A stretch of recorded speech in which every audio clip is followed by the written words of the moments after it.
Pessoal, bom dia. A gente vai falar aqui agora sobre uma falha na Microsoft, no sistema de compra de jogos da Microsoft, que permite você ter algumas vantagens em termos financeiros lá. Essa notícia foi sugerida pelo Rei dos Piratas. Obrigado aí ao Rei dos Piratas que sugeriu a notícia. E, bom, vamos em frente. Na verdade, foram três falhas que foram identificadas pelo Marlon Fabiano. É um pesquisador de segurança já conhecido aqui na comunidade brasileira, um brasileiro que identificou essas falhas. Elas principalmente se aplicam em casos aqui no Brasil, não se sabe se aplicam em outros lugares. Num primeiro momento, a Microsoft falou que não encontrou vulnerabilidade de segurança, e veja, ela pode ter considerado isso daí. Existe uma zona cinza entre explorar uma falha e cometer uma fraude.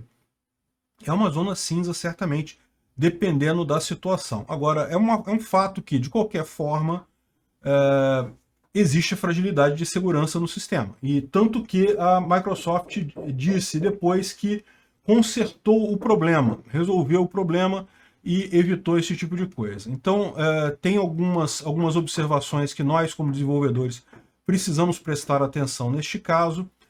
Mas primeiro eu vou descrever o que foram as falhas aqui, como está aqui na reportagem do Tecmundo, e depois a gente entra nesse aspecto mais, o que isso interessa para a gente, o que nós como desenvolvedores podemos aprender deste problema de segurança. Então a primeira coisa é a seguinte, é a questão de emissão de nota fiscal. Você sabe, o Brasil é um dos países com a legislação tributária mais complexa e intrincada e cheia de detalhes do mundo.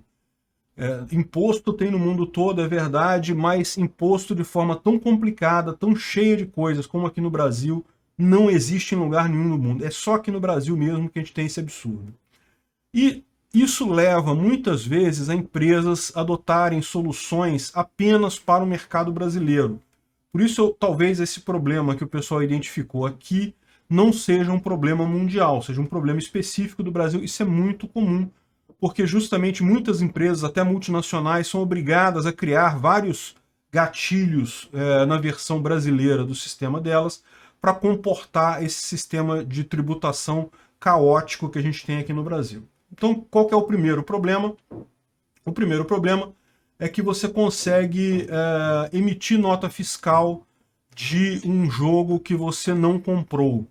Então, qual que é a ideia? Você compra um jogo em pré-venda, então você não recebe o jogo imediatamente, você não é debitado imediatamente, aquela compra entra lá na sua conta Microsoft.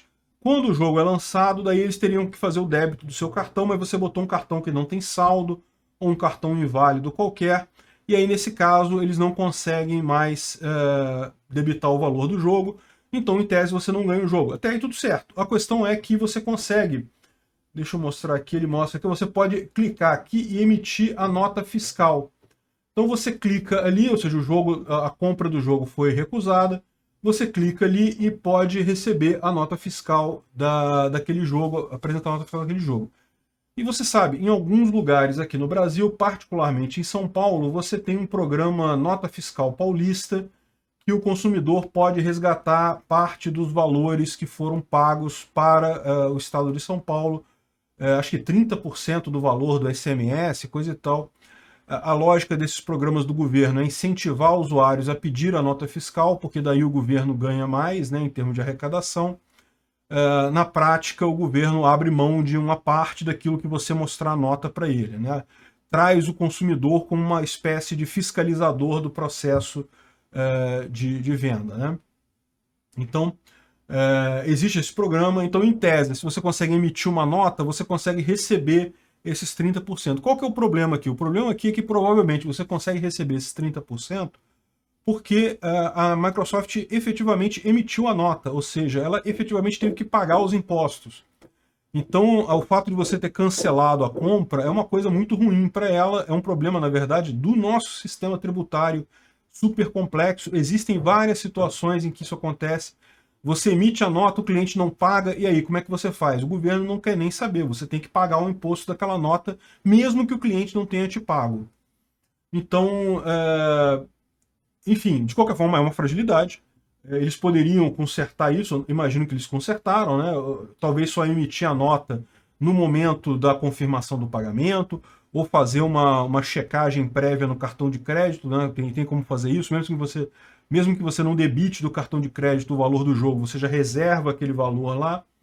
Enfim, esse é o primeiro problema. O segundo problema ele fala aqui sobre dinheiro infinito, que é quando você entra com uma reclamação qualquer, ou seja, você tenta fazer alguma coisa e entra com uma reclamação com a Microsoft, e eles têm uma política de que se você teve um problema com o sistema deles, eles te dão um mimo de R$27. R$27 deve ser alguma coisa como $5, que deve ser o valor lá para eles, né? Então aqui de novo você tem uma certa zona cinza, né? Ou seja, o cara está de propósito alegando que teve dor de cabeça com a Microsoft para ganhar uma compensação da Microsoft. Aqui é mais claro um pouco esse negócio, mais para fraude do que para falha de segurança. Ou seja, claramente o sistema tem a ideia da Microsoft de indenizar o consumidor, não é uma ideia ruim. Ou seja, o cara teve problemas com o sistema dela, ele usa, a Microsoft meio que premia ele para a pessoa ficar contente, e evidentemente é lógico, as pessoas podem abusar desse sistema. Como eu falei, existe essa zona cinza de fato entre fraude e ataque à segurança. De qualquer forma, não deixa de indicar uma fragilidade, né? Eu imagino que eles devem ter resolvido. Infelizmente, provavelmente a solução vai ser não dar mais esse mimo para brasileiros. É o que tipicamente acontece nesse tipo de situação. E a outra opção que ele dá aqui é você fazer uma pré-venda de uma versão mais cara do jogo com um cartão inválido, que de forma que o cartão ele é recusado. Então a mesma ideia, você compra um jogo na versão Ultimate dele, que ele dá o exemplo aqui, que custa R$400, e daí usa um cartão inválido. No final das contas, a Microsoft, quando não consegue debitar isso, ela realmente tira da sua conta aquele jogo, então você não tem mais a licença do jogo. Mas acontece o seguinte, se você for ali e comprar o jogo, dessa vez de forma válida, com cartão válido, mas comprar só a versão 0 do jogo, a versão mais básica, todo o resto vem junto, ela não cancela todas as outras licenças. Então, no final das contas, você consegue ter acesso a uma versão mais avançada, pagando uma versão mais simples, né? Então, de novo, tudo isso daqui certamente teve foi comunicado à Microsoft, teve correção. A Microsoft falou que não era problema, mas disse depois que corrigiu, ou seja, no final das contas, né, tinha problema, né? Se corrigiu alguma coisa, tinha problema. O Marlon, conforme diz aqui a reportagem do Tecmundo, agiu como um hacker ético, ele avisou a Microsoft não deu ouvidos a ele, ignorou ele e depois puniu ele com o cancelamento da conta dele na Microsoft. Isso é uma coisa que serve de alerta também para muita gente. Eu concordo que você fazer a coisa como um hacker ético, identificar problemas e apontar para a empresa, é uma coisa que é válida, as empresas deveriam gostar disso, mas no mundo real nem sempre funciona. Algumas vezes você realmente é recompensado por achar falhas, mas você tem um risco aí da empresa não gostar do que você fez, principalmente quando você tem esse tipo de situação meio limítrofe entre explorar uma falha do sistema e explorar a boa vontade da empresa usando uma coisa ali, usando existe realmente uma zona cinzenta entre fraude e falha, né? Então, esse caso, aparentemente, a Microsoft não gostou da forma como ele foi feito, então isso serve um alerta. Na hora de fazer esse tipo de coisa, tomem cuidado com isso, né? E eu concordo, foi chato, ele avisou a Microsoft, então, assim, eventualmente eles poderiam simplesmente ter tirado esses bens da conta dele, sem problema, mas realmente não é sempre assim que a coisa funciona. E para nós, como desenvolvedores que queremos emitir um sistema, queremos desenvolver um sistema seguro, o que se importa? Bom, a primeira coisa é a importância de você lidar, tomar cuidado com questão de dinheiro. É a primeira coisa que todo mundo ataca num sistema, é a questão monetária. O atacante pode querer fazer um monte de coisa no seu sistema, mas o que ele mais vai querer fazer é ganhar dinheiro com o seu sistema. Então esse tipo de coisa, muito cuidado. Emissão de nota fiscal, a gente viu que é um problema aqui, ou seja, o fato de ter emitido a nota fiscal num ponto indevido da cadeia já dá algum ganho monetário para o atacante. Então, no final das contas, sempre prestar muita atenção nisso. Quando a gente faz a parte de especificação de segurança, especificação com segurança de sistemas lá no curso, a gente vê muito isso, porque a questão de valor é sempre o mais visado. E realmente, como é o caso aqui, você tem esse tipo de coisa. Aí, outra coisa que a gente tira daqui, a importância de você ouvir pessoas que apontam falhas no seu sistema. É chato pra caramba, eu sei, ninguém gosta de ouvir que seu sistema tem falha. Eu sei disso, eu tenho sistema. Quando eu recebo e-mail de alguém falando, olha, seu sistema tá com bug não sei aonde, a primeira coisa é uma reação. Não, que isso, meu filhinho, não tá tendo bug não, que isso, tá falando mal do meu filho. Mas você tem que ter calma, olhar a coisa friamente, porque muitas vezes isso te ajuda. Sabendo a vulnerabilidade que o cara encontrou, a Microsoft própria, ela mesma foi lá e corrigiu os problemas. Você consegue limitar isso antes que o seu ataque seja muito, muito grande, antes que você perca muito dinheiro com essa história. Então, isso é um ponto importante, prestar atenção no que as pessoas apontam para você como falhas no seu sistema, e não adotar essa política reativa de você achar que estão te criticando à toa. Isso é uma coisa muito importante em sistemas. E essa questão toda de cancelamento e coisa e tal, tem muita falha nisso daí, tem muita exploração nisso.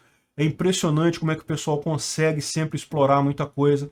Eu fiz um trabalho grande numa grande empresa de telefonia no Brasil, que a gente identificou uma fraude na casa de milhões de reais, que estava acontecendo o tempo todo, envolvendo pessoas de call center e outras pessoas de fora, que consistia justamente em cancelamento de contas, e o cara do call center dava ok, assinalava que estava ok o cancelamento. Ele tinha uma parada que ele conseguia cancelar a conta diretamente no call center, sem supervisão, e estava havendo uma fraude milionária nessa empresa. Infelizmente, o meu trabalho não era por fração da fraude descoberta, senão eu tinha ficado rico na época, mas de qualquer forma é uma coisa muito preocupante. Então, tudo que envolve receita é importante. Cancelamento é sempre função segura no seu sistema, porque usa-se muito cancelamento para fraude. Repara que de todos os 3 processos aqui, ele usou cancelamento. Ele usou cartão que não serve, que vai cancelar e coisa e tal, porque tipicamente isso enfrenta um problema sério de nós desenvolvedores, que é a gente tende a encarar o sistema pelo funcionamento normal dele. A gente encara o sistema com ele funcionando. Enquanto o atacante não, ele encara justamente aonde que tem falha. Então ele vai encarar cada alternativa, cada caminho alternativo. Se eu fizer aqui, cancelar aqui, se eu seguir mais um passo e cancelar mais adiante, porque para ele só precisa achar uma falhazinha. E o desenvolvedor ele tem esse problema de encarar a coisa pelo funcionamento. É sempre um problema isso daí. Então, muito cuidado com cancelamentos, voltas, interrupções, processos de compra que não chegam até o final. Muitas vezes isso tem fraude envolvida. Não quer dizer que sempre seja, evidentemente. Pode ser que um usuário legítimo começou a comprar alguma coisa e desistiu no meio do caminho. Isso existe. Mas para nós desenvolvedores isso envolve muito trabalho, envolve muito cuidado na hora de considerar esse tipo de coisa. Então é isso daí. Muito obrigado. Até a próxima.